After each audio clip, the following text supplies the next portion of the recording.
পরকালের উপরে ভিত্তি করে, আখিরাতের উপরে ভিত্তি করে আল্লাহ রাব্বুল আলামিন যত কথা বলেছেন, মওতের কথা, কবরের কথা, হাসরের কথা, সিরাতের কথা, মিজানের কথা, জাহান্নামের কথা, জান্নাতের কথা, বিচারের কথা, পরকাল কেন্দ্রিক যত কথা আল্লাহ পাক কোরআন শরীফে বলেছেন, সব কথাগুলি যদি এক জায়গায় করা যায়, গোটা কোরআন শরীফের 10 পারার সমান হয়ে যাবে। সম্ভবত কোরআনে কারিমের এমন কোন রুকু, এমন কোন পাতা নাই যেখানে আকারে ইঙ্গিতে পরকালের জবাবদিহিতা সম্পর্কে একেবারে কিছু বলা হয়নি।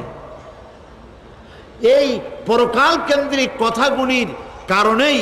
সেই জামানার চোর, ডাকাত, ছিনতাইকারী, ধর্ষণকারী সব হেদায়েত হয়ে গিয়েছিল, আর মানুষগুলি পৃথিবীর সর্বশ্রেষ্ঠ